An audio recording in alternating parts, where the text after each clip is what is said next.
Là, on doit reconnaître que vos chiffres, vos belles courbes sont tout à fait édifiantes.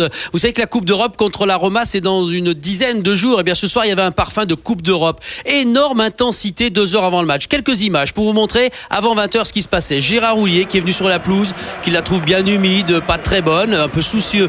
Juninho qui sort de son échauffement, là, qui souffle et qui est déjà en grosse concentration.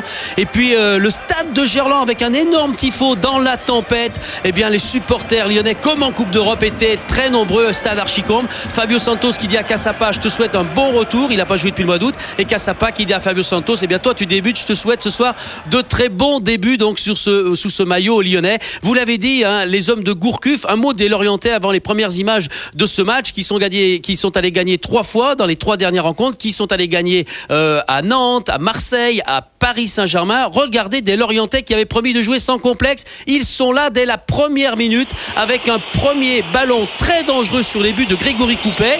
Gignac, Saifi, c'est Le Pen qui frappe et vous voyez que la défense lyonnaise est déjà sollicitée. Nous sommes dans les 60 premières secondes. Réponse des Brésiliens, Fredella et de Juninho sur un nouveau coup de pied arrêté. Vous avez vu la frappe de Le Pen, et bien ça c'est la première frappe sur les buts lorientais avec Rémi Rioux qui est un jeune gardien prêté au FC Lorient par Lyon pour cette saison. Le dégagement de Grégory Coupet, ballon très très haut dans les airs de Gerland. À l'issue de ce dégagement, regardez ce que fait Fred. Il se retourne en un quart de seconde et il vient battre dès la 8e minute de ce match Rémi Rioux. Quelle joie dans Gerland, la joie de Gerland debout à la hauteur de la félicité qui entoure Fred et le bonheur des Lyonnais. Regardez ce que fait Fred, un éclair pour regarder où est Rioux et ensuite la frappe est magnifique.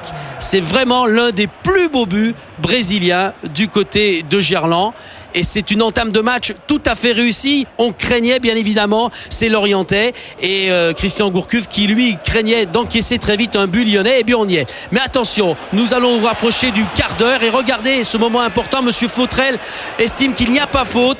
Il va refuser un pénalty au Lorientais. Regardez pourtant le pied droit là de Grégory Coupet qui semble bien frapper le tibia de Saifi alors que le ballon avait échappé au gardien lyonnais. On continue de jouer. Nouveau ballon à l'avantage de Juninho. La pression de l'Olympique lyonnais avec une tête magnifique.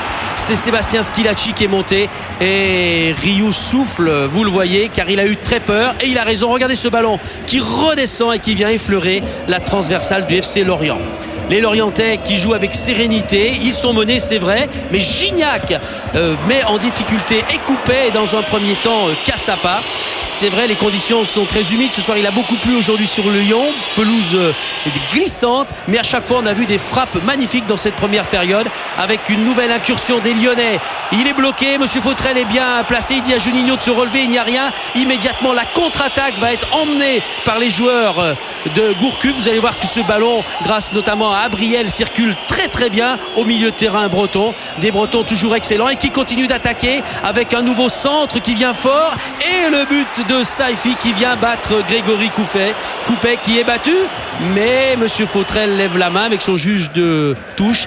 Il va refuser ce but. Il y a une position de hors-jeu de Saifi avant de venir frapper. Toujours 1-0 donc en faveur de Lyon. Lyon qui joue bien, Lyon qui pousse ses attaques, mais en face il y a donc des joueurs lorientais très bons. Fabio Santos lui aussi s'est bien mis dans cette partie, il a beaucoup parlé et à la mi-temps c'est lui qui revient pour encourager ses coéquipiers. Mais les Lorientais, la clé du match, est-ce que Lorient va céder, va s'incliner et va baisser de régime? Eh bien pas du tout. La première alerte dans cette deuxième période, elle est une nouvelle fois sur les buts de l'Olympique lyonnais. Le coup franc de Juninho, vous en avez un par match, vous avez l'habitude, suivez bien ce ballon, vous en connaissez la trajectoire. Rioux qui le connaît par cœur, Rioux qui était assis sur le banc lyonnais au Trophée des Champions il y a quelques mois, eh bien ce ballon savonnette, il est obligé de le dégager comme il peut, mais regardez, c'est un vrai ballon de Juninho, ce fameux ballon qui ne bouge pas, mais qui ne rentre pas. Rioux, là aussi, a une mimique qui en dit long sur la belle frappe de Juninho. François Clerc est rentré, nous sommes dans le dernier quart d'heure. L'Olympique lyonnais pousse toutes ses attaques pour essayer d'endiguer toute vérité offensive du côté de Lorient. Encore une frappe terrible, encore un ballon qui glisse, mais encore un exploit de Rémi Rioux. Une victoire seulement suffirait à nous relancer. Il reste quelques instants. À l'aller, les Galactiques de Lyon, puisqu'ils avaient battu le Real de Madrid, s'étaient imposés 3-1. Ce soir, un but seulement, mais un but pour 3 points. Gerland a dansé, beaucoup de sourires et de sérénité du côté de l'Olympique lyonnais.